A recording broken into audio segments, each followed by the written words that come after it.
ඔව් දොතයිනේ. ඒක පොඩ්ඩක් විග්‍රහ කරලා දෙන්න පුළුවන්ද බුද්ධ ශාසනයේ දොතාවේ සහ ලෝකයේ මේ දොතාවේ දොතාවේ කියලා වචනයක් මේ මෑත කාලෙකද හදාගෙන තියෙනවා. ඔය දොතාව කියන වචනේ තියෙන්නේ මේ දෙයාකාරය කියන එකයි. මොනවා හරි දෙයාකාරයක් තියෙනවා. දැන් අත්ති කිලමතා නියෝගයේ කාමසුඛාලිකා නියෝගය කියන්නේ දොතාවය. හොඳ නරක කියන්නේ දොතාවය. යුක්ති අයුක්තිය කියන්නේ දොතාවය. කල යුත්ත නොකල යුත්ත කියන්නේ දොතාවය. දොතාවය කියන්නේ මේ දෙපැත්ත කටයුතු. හොඳ ඉතින් මොනවා හරි දොතාවය කියන එක අර්ථය ඒකයි. ඒතර යම් කී දොතාවය කියලා කියනකොට දොතාවය කියන්නේ මේ විවිධ අදහස් එක එකනා දෙනවා. දොතාව කියන වචන වලට. ඉතින් දොතාවය කියලා වෙන වචනයක් නෑ විශේෂ දෙයක්. අන්ත දෙකටයි කියන්නේ ප්‍රධාන වශයෙන්.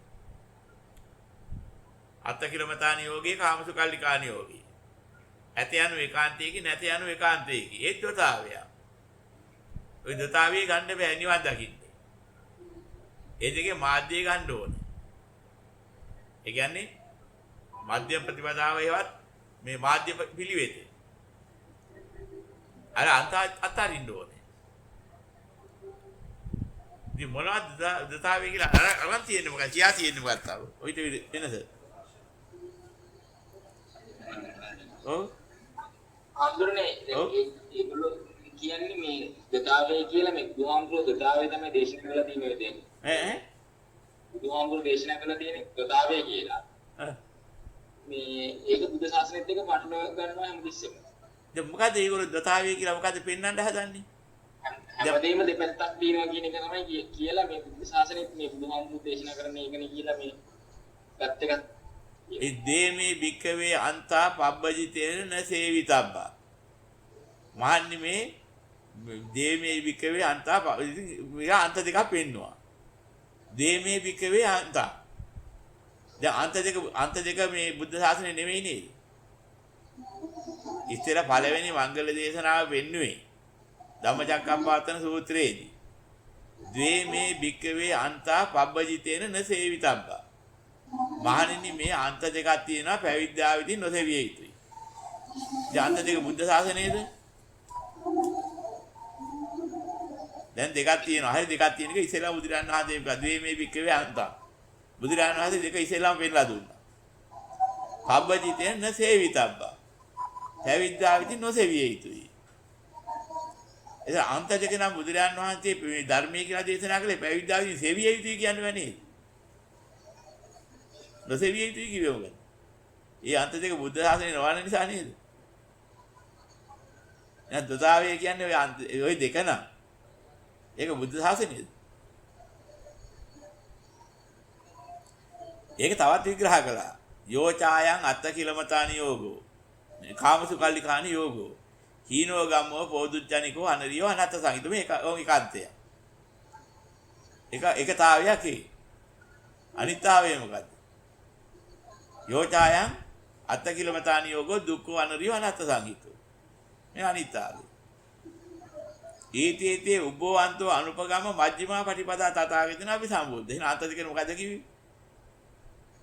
ওই දොතාවේ අයින් කරලා මධ්‍යම ප්‍රතිපදාවකින් බුදුරන් වහන්සේ අපි සම්බුද්ධත්වයටපත් වුණා. දැන් ඒ බුදුරන් වහන්සේ බුදුදහම තියෙන මධ්‍යම ප්‍රතිපදාවේ දොතාවේ. අන්ත දෙක මොකක්ද? හඳුරන්නේ ඒගොල්ලෝ කියනවා දැන් දෙයක් වෙන්න පුළුවන් නොවෙන්නත් පුළුවන්. එහෙම තමයි දැන් දෙයක් වෙන්නත් පුළුවන් නොවෙන්නත් පුළුවන්. ඔව්. එහෙම අන්ත දෙකක් ගලපනවා. මෙහෙම හිතන්න. වෙන්නත් පුළුවන් නොවෙන්නත් පුළුවන් කියනකොට සැකයක් නේද? වෙන්නත් පුළුවන් නම් නොවෙන්නත් පුළුවන් නම් සැකයක් කරපු එකක්ද?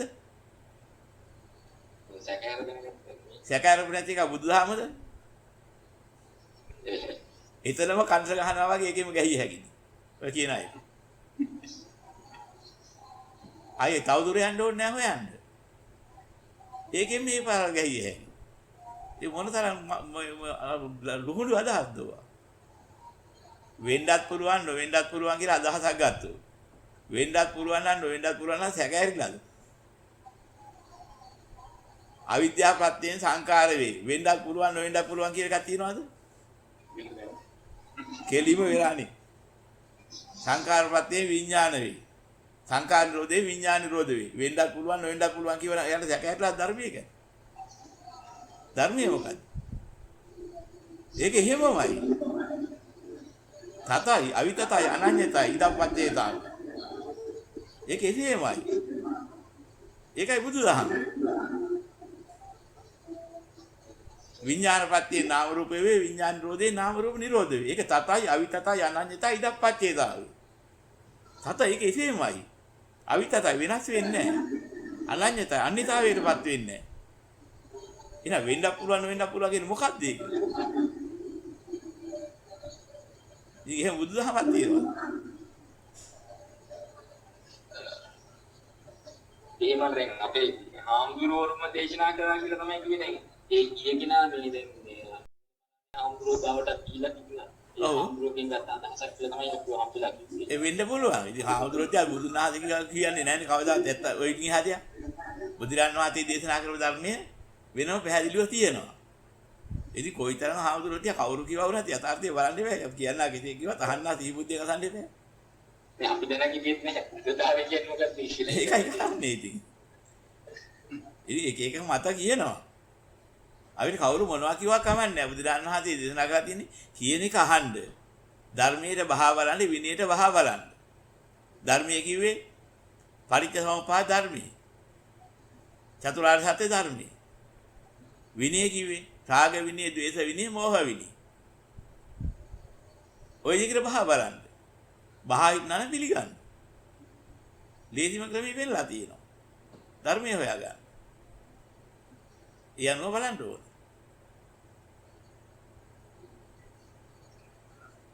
කවුරු කිව්වක් කමන්නේ. ඒ කියපු කෙනා කවුද කියලා ප්‍රශ්නයක් නැහැ. මහා උගතෙක් වෙන්න පුළුවන්. එහෙම නැත්නම් සාමාන්‍ය මිනිසෙක් වෙන්න පුළුවන්. කවුරු කිව්වක් කමන්නේ. ඒක පිළිගන්නේ ඔය ක්‍රමයේද.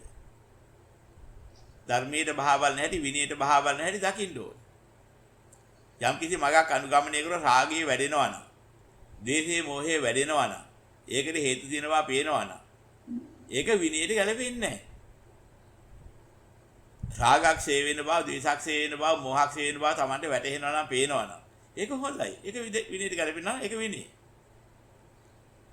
පටිච්චසමුප්පාද ධර්මයට අනුකූලව බලනකොට පටිච්චසමුපාදයට ගැලපෙන්නේ නැත්නම් ඒක ධර්මයේ නෙමෙයි. චතුරාර්ය සත්‍යයට ගැලපෙන්නේ නැත්නම් ධර්මයේ නෙමෙයි.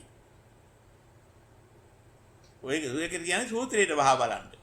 ඒ තමයි චතුරාර්ය සත්‍යය. ධර්මයට බහා බලන්න පටිච්චසමුපාදේ. විනයට බහා බලන්න. රාග විනය, ද්වේෂ විනය, මෝහ විනය. ඔය ටිකට ගැලපෙනවා නම් හරි. එක එක පද තියෙන්න පුළුවන්. පදවල විවිධ අදහස් දෙන්න පුළුවන්. ඒක අරණ විභංග සූත්‍රය කියන සූත්‍රයක බුදුරයන් වහන්සේ දේශනා කරනවා. පදේ අරගෙන තමන් බැහැගත් සම්මතියකින් ඒකට වාද කරන්න එපා. මේ පදයෙන් ඒ අය කිව්වේ මොකද්ද? අදහස ගන්න. ඉතින් අදහස ඉල්ලන්න එහෙම වුණාම. එයා කිව්ව අදහසට මේ පදයෙන් කිව්වේ මේ අදහසයි කිව්වහම. අන්නේ අදහස දාලා බලන්න අර කියන සූත්‍රයට විනයට මේතොර ධර්මයට. අදහසයි දාලා බලන්න. අදහස ගැලපෙනවා නම් ඔය වචනේ මොක හරිය කිව්ව අදහස නම් ඒ අදහස නෑ ගැලපෙනවා. එහෙම කියන්න. බුදුරන් වහන්සේ ක්‍රියාවාදී කියන පෙළක් අය. අක්‍රියාවාදී කියන පෙළක් අය. මේ ක්‍රියාවාදී අක්‍රියාවාදී ආදී වශයෙන් මේ 62ක් මිත්‍යා දෘෂ්ටි වල වාද වලට වැටෙන එක තියෙනවා.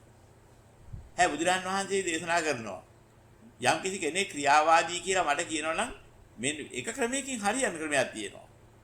මොකද්ද? මම මෙන්න මේ යහපත කරන්න මේ කුසලයේ කරන්න කියලා යම් කෙනෙකුට කියා දෙන උපදෙස් දෙනවා. ඒ ඉති කියන අර්ථය මට ක්‍රියාවාදී කියවන එක ගැලපෙනවා. වෙන ක්‍රමයකින් නෙමෙයි. ස්වාමීන් වහන්සේ වහන්සේට අක්‍රියාවාදී කියලා සමහර අය චෝදනා කරනවා. ඒ කියන්නේ මොකද කියන්නේ කියලා අහනවා. 100 දෙන අධිපති යන්නේ බුදුරන් වහන්සේගෙන්. යම් කෙනෙක් කරුණ ඇතුව කිව්වොත් මට අක්‍රියාවාදී කියලා. ඒකේ ක්‍රමයක් තියෙනවා. යම් පාපයක් ඇතනම් වරදක් ඇතනම් නොකල යුතුයි කියලා මම උපදෙස් දෙනවා. එයා නොකල යුතුයි එහෙම. ඒ අර්ථයෙන් මට අක්‍රියාවාදී කිව්වොත් ඒක හරි. අන්න එහෙම කියා දියා කියන. එහෙම කියනවා නම් ඒක වරදක් නෑ. අන්න ඒක තමයි කියන්නේ පදේ නෙමෙයි ගන්න උතන. ඒකෙන් දුන අදහස අහන්න ඕනේ. හැම ඉදීම කවුරු හරි විවිධ පද කියනවා. ආ මොන අදහසින් කියනවද දන්නේ නැහැ. යථා ධර්මයේ හොයාගන්න ඔය පදයෙන් වයිට කිය අදහස් විවිධ එක එකනා විවිධ විදිහට කියනවා. ඔබතුමා හෝ ඔබ වහන්සේ හෝ කියන අදහස මොකද්ද? මොකද්ද ඔය අදින් කිව්වේ? ඒ අදහස ප්‍රකාශ කරන්න අපිට හරියට අන්නේ මහන්න ඕනේ. ඊ අදහස දාලා බලන්න ඕනේ ධර්මයේ සූත්‍රයේ විනේ. ඊ අදහස ගැලපෙනවා නම් පදේ ගැන කතා කරන්න අපි යන්නේ. අදහස හරි. අදහස ගැලපෙනවා. ඒක අපි අනුවාද කරනවා. අන්න එහෙම කරන්න ඕනේ. පද විවිධාකාරයි. ඔළුවට කොට්ටේ තියන්න කියලා ඉතින් එක්තරා දෙවල වලේ මට hina වුණා. මම දන්නේ නැහැ මම කොට්ටේ තියන්න ගියේ මේ ඔළුවට තියෙන කොට්ටේ. ඒ ළමයා මේ කොට්ටේ කියන්නේ වෙන්නේ හේකට. ඉතින් යා උඩ පැන hina වෙනවා කොට්ටේ තියන්න බෑ කියලා. පස්සේ මං අහන්න කොට්ටේ කියන්නේ මොකද කියලා ඔව් මේ කකුල් දෙක මුලට ඇඟිල්ල දික් කරනවා. hina වෙයි. කොහෙටලු ඒ කියන්නේ දෙවලි. ඒ මම දන්නේ නැහැ ඒක. මම උඩ කියනවා මේ ළමයා උඩට කොට්ටේ තියන්න කියලා. තායි ළමයා කරන්තේ හැදිලා ඒ ළමයා. ඉතින් ඌ hina වෙනවා මට. බෑ කියලා. ඉතින් ඌ කොට්ටේ කිව්වේ වෙන්නේ හේකට. මං කොට්ටේ කිව්වේ තව හේකට. අන්න ඒ වගේ. ඉතින් ඒක වචෙන්ද විවිධ අදහස් තියෙනවා. ඉතින් ඒ නිසා ඒ අදහස මොකද්ද කියලා ගන්න ඕනේ ඉතින්ලා. ඒතකොට අරගෙන අදහස ගැලපෙනවද බලන්න ඕනේ. ඔයගේ වචන ඕන තරම් තියෙනවා ඉතින්. ඒ කියන අතරින් මොකද්ද කිව්වේ කියලා ගන්න ඕනේ අදහස. ඒ නැත්නම් වචන ඔය එක එක නා එක එක විදිහට භාවිතා කරනවා. ඉතින් අපිට මේ පොඩි මතකයක් තිබුණා හැබැයි මේ ප්‍රතාවය ගැන මේ මම දේශනාවකට කියලා මතක නැහැ හරියට මේ දැනගන්න කැමති දේ ගැන මේ අර ප්‍රතාවය කියලා එකක් තියෙන එකක් රහතන් වහන්සේ. ඔව් දෙවෙනිතාවේ රාග දේශ මොහ කියන දෙවෙනිතාවේ ඇසුරු කිරීම තමයි මේ ප්‍රතාවය පළවෙනිතාවේ තමයි රහතන් වහන්සේ රාග දේශ මොහ අක් කරලා මේ ඉන්නකදී වගේ අදහසක් මේ එහෙම එකකට ප්‍රතාවය කියලා ශාස්ත්‍රයේ තියෙනවා. එහෙම ගත්තා කියන්නකෝ. ඉතින් දොතාවි කියලා කියත්තොත් එකක් කෙලෙස් නික්ලේසි. එකක් කෙලෙස් පැත්ත. අනික නික්ලේසි පැත්ත. මේ නික්ලේසි පැත්ත රහතන් වහන්සේ කෙලෙස් පැත්ත ලෝකේ. ඉතින් දොතාවි කිව්වත් ඉතින් ඈ දොතාවි ශාස්ත්‍රයේ දාවේ ඒ වගේ අදහසකින් ගන්න පුළුවන් වෙන එක එහෙම නැත්නම් බුදුහාමුදුරුවෝ දෙතාවේ කියලා විශේෂ දේශනාවක් තියෙනවා. ඉතින් ලෞකික ලෝකෝත්තර කියන්නකෝ. ඒකත් දෙතාවි කියලා ගන්නකෝ. ඉතින් ඒ අදහසින් ගත්තොත් මේ ලෝකෝත්තරත්වයේ නිවන ලෞකිකත්වයේ ලෝකේ. ඉතින් මොකද අමුත්ත? මේ මොකද එකකින් අපිට ගන්න දින මේ හරිය මොකද්ද? ඒ දෙතාවි කියන වචනේ. මොකක්ද කියලා නිවන් දකින්න හේතුව හැදෙන්නේ නැහැ. ඒක හැදෙන්නේ නැහැ නේද? මොකද ඒකේ? දැන් දොතාවිය කියන්නේ මොකද ආපුවාම ලෞකික ලෝකෝත්තර කියලා දෙකක් තියෙනවා කියමු. ඉතින් මොකද ඒ වැඩි? ඔක අහගෙන අත්‍යවබෝධ වෙන්නේ හේතුවක් නෙමෙයි. එහෙම එකක් හිතන්නේ නැහැ. ඒක අහගන්නවා නම් අහගන්න පරිත්තම උපාදී. ත්‍රිලක්ෂණේ චතුරාර්ය සත්‍ය. හැබැයි ත්‍රිලක්ෂණ චතුරාර්ය සත්‍ය කියන වචන සංස්කෘත. අපි මොට්ට කරලා තියෙන වචන ටික දාලා. බුදුරජාන් වහන්සේ දේශනා කරලා තියෙනවා මේ සංස්කෘතියෙන් නගන්න එපා කියලා. සංස්කෘත වාචනා මාර්ගයෙන් නැගුවොත් ඇවතක් කියලා. කාලෙක ඉඳලා අපේ හිටව පඬිත විරිස මේ ත්‍රිපිටකයේ වටිනා වචන මේ පෙළදහම වටිනා වචන සංස්කෘතියට පරිවර්තනය කරනවා. හැම අර්ථයක්ම වැහෙනවා. නියම අර්ථය එන්නේ නැහැ. මේ ත්‍රිලක්ෂණ කියනවා. ත්‍රිලක්ෂණ කියන්නේ සංස්කෘත. තිලකුණු අපේ වචන.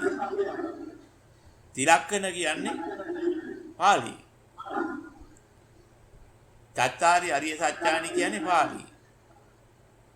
චතුරාර්ය සත්‍ය කියන්නේ සංස්කෘත. සිව්වාරි සත්‍ය කියන්නේ අපේ වචන සිංහල. ඒ සංස්කෘතයේ නගන්න එපා කියව එක සංස්කෘතයෙන් නගලා තමයි ප්‍රශ්නේ වුනේ. ඉතින් අනිත්‍ය කියන්නේ සංස්කෘත. අනාත්ම කියන්නේ සංස්කෘත. සංස්කෘත පදයෙන් නැගුවාට පස්සේ ඔක්කොම අදහස් වෙනස් වෙනවා. ඒතර පැටලෙනවා. ඉතින් අපේ වචන වලින් හෝ පාලි වචනින් අරගෙන අර්ථ ගන්න ඕනේ. එහෙම ගත්තාම ප්‍රශ්නයක් නැහැ. අනියතං කියන වචනේට සංස්කෘත වචනේ අනිත්‍ය කියන්නේ. නමුත් අනිත්‍ය කියන එකට සංස්කෘත වචනේ යන්නේ නැහැ. මොකද අනිත්‍ය කියන එක බුදුරජාණන් වහන්සේ ලෝකෝත්තර ධර්මයේ පෙන්වන උගියක් දුන්න වචනයක්. ඒ ලෝකෝත්තර ධර්මයේ අදහස් දෙන්න සංස්කෘතියේ අදහස් නැහැ, පද නැහැ. නැති පද වලින් විග්‍රහ කරන්න ගිහින් තමයි අමාරු වැටෙන්නේ. අනාත්ත කියන එක බුදුරජාණන් වහන්සේ විසින් පෙන්වා දුන්න වචනයක් මේ බුදුදහම තුල. ලෝකෝත්තර පැත්ත පෙන්වන්නේ. ඒ අනාත්ත කියන පදේ පාලියේ නැහැ. මේ පාලියේ නෙමෙයි මේ සංස්කෘතියේ නැහැ. ඒක අනාත්ම කියන වචනයක් පෙන්වුවා ඒ වෙනුවට. ඉතින් මේ වගේ අනිත්‍ය අනාත්ම වචන අරගෙන යථාර්ථය දෙන්න බෑ. ඊයම්ගක් විග්‍රහ කරලා දෙන්න වෙනවා.